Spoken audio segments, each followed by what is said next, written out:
And I started to go, the more of an expert that I am, does that mean it takes me away from creativity? Does that mean that I've now almost got a lack of creativity and fresh ideas because I'm so deep into my particular expertise? And I want you to think about things that inspire you, things that inspire you to keep going in your expertise field, again, as a business leader or an entrepreneur that you might be listening to this podcast. Have you become stagnant, and what's some of the risks of you becoming stagnant if you didn't currently? Hi, everybody. I'm Shivani Gupta, and I'm your host. One of the things that I have been challenged by all of my life when I've started my own business 22 years ago was that everybody wants you to be an expert. In fact, I've seen so many learning TEDx talks, attended a variety of different workshops where everybody talks about having a niche.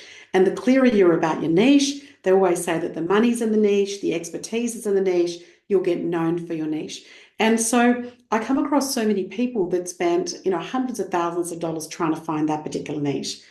I also read something recently that really challenged that thinking, and I wanted to do a podcast.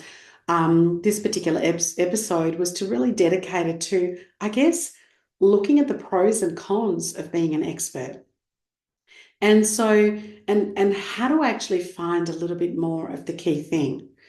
So what does being an expert really mean to you? I think it's so important for me that I wanted to be known for something. So currently my expertise, and that's evolved over time, is to use engagement strategies to help entrepreneurs and business leaders retain key talent.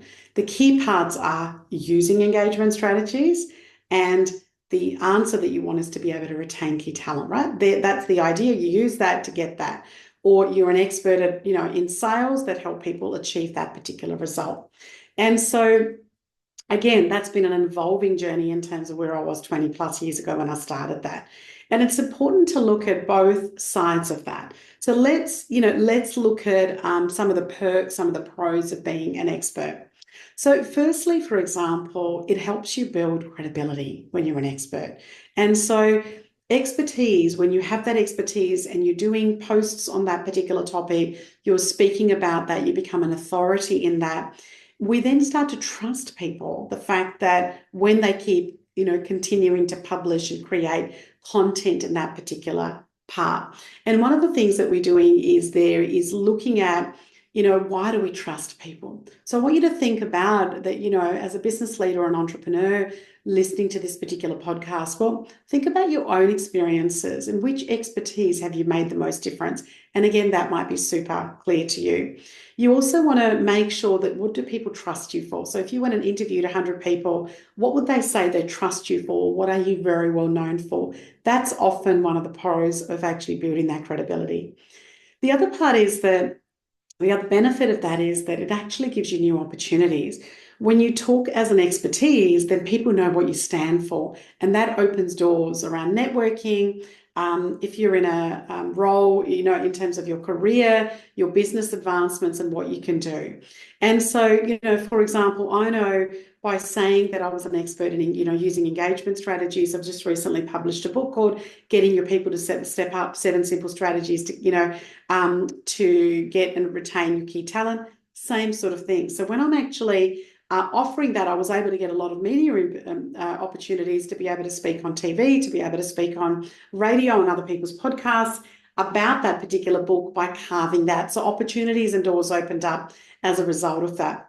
The other benefit that happens when you actually speak about a particular expertise is that you feel like that you make an impact. So you end up seeing how your expertise can help influence other people. And so whether that be there, you're trying to influence them to take action in a personal space or around a professional space, but think about when you've made an impact on somebody else's life. And, what has that been? Again, what are the people that are things that are constantly telling you in terms of always there? Now I want to tip this conversation to the other side. Let's look at some of the cons or the challenges of being an expert. The first one is there is always this added pressure on being right. There is some stress around, like you feel like you've got to have the answers. People say, well, you're an expert in this, So tell us about what the answers are. Tell us about what it is that you create.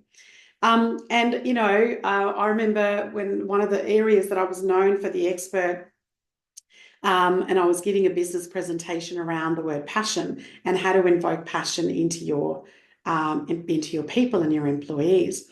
And I remember this person in the Q&A section yelling out, going, "Hey, do you also talk about passion and love relationships?" And we had a bit of a laugh about that. And I said, "Well, you probably don't want to treat your partner as an employee, but hey, there could be some benefits." So I made a bit of a lighthearted joke about it. But there is sometimes this, that pressure of knowing everything. People go, "Well, that's your topic. Now give me everything that topic would be applicable to." And a word like passion, it's applicable to so many things. Passion about your family, about your sport, about your health, so a variety of different things. So it's, that pressure can be sometimes a lot. One of the other challenges of being an expert is that I guess that's risk of becoming a bit stagnant. And this is the part that really, really started to me to think about that expertise in a different way. And I started to go, the more of an expert that I am, does that mean it takes me away from creativity? Does that mean that I've now almost got a lack of creativity and fresh ideas because I'm so deep into my particular expertise? And I want you to think about things that inspire you, to keep going in your expertise field, again, as a business leader or an entrepreneur that you might be listening to this podcast. Have you become stagnant? And what's some of the risks of you becoming stagnant if you didn't currently? And one of the other challenges I find is that you feel a bit exclusive, right? I talk about this, and sometimes your expertise can almost create barriers. It can get in between you and your client, or you and your audience, whoever that avatar is that you want to speak to, because some people go, "Okay, well, that's left out." For example, I know that for a little while, I just thought I would just focus on females. Now, that's not to say anybody that's listening to this that's just got a female market, because you've got very clear about it, that's fine. Some of my stuff wasn't, but by also saying that, it made also certain people feel exclusive, and that's one of the reasons that I decided not to do that. So when there's some complexity in the topics that you're that expertise in, it's important to make sure that it's accessible to others. So let's talk about, how do we balance? I've talked a bit about what the pros are, some of the cons are. Let's talk about how do we actually find that balance in terms of what we do. And again, these are my thoughts, always so open to, hear your thoughts around that. The first thing is to stay curious, because when we are in that constant notion of continuous learning, and, in my book, I talk about the process of shoshin, a Japanese word that's a beautiful word that means, with an open heart and open mind. When our minds are open and our hearts are open, we're much more, aware of that. And for those people that are listening in, every expert that's got to it, every time there was you were a beginner. And so when you're a beginner, you were curious about it. So staying curious, irrespective of where you are on that journey of building an expertise, it's really important. The key thing that I've learned in the last 20 plus years, and I'm still learning, and I've got still so much to learn, is embracing storytelling, because whichever way you do that, looking at the pros and cons of it, by sharing stories, what you do is you make the complex a lot more relatable. You make the complex a lot more engaging. And it's so important for us to engage with the people that we're speaking to. So we want to connect with the people, in this podcast, connecting with you, the listener, or somebody that's watching this on YouTube, because I want to, be able to say, well, what are the understanding your needs and your wants and the things that you're wanting from this particular podcast as well. So as you navigate through an expertise and look at the pros and cons, make sure you look at both. Make sure you list both. They don't have to be an equal number, but make sure you look both. I would love for you to focus and reflect on your journey of the expertise that you've got today. What's led you to that? And how do you find that balance about having lots of knowledge and being able to share that, but also staying creative and, finding that balance in terms of being able to open around that. And what I'd love for you to do is to share your thoughts on this podcast. Please share this podcast. But more importantly, it's really designed for you to look at how you can find the balance between both. I always appreciate your feedback. If you want to take a moment to let me know any questions you have, it's on askshivani.com and the contact form. But I would also love if you would take a moment to read, listen and review this particular podcast on Apple. Thanks for tuning in. Thank you for tuning in to Engage and Retain People podcast. I hope that today's podcast sparks a new and maybe one idea that you can bring back to your business right away. Take time to connect, listen, and invest in your people because they are your most valuable asset.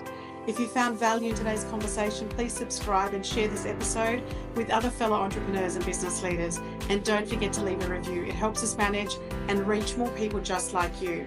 Join us next week for more actionable insights to keep you on the path to engage and retain your people. Until then, keep going. Keep investing in your people and yourself. This is Shivani. Stay inspired.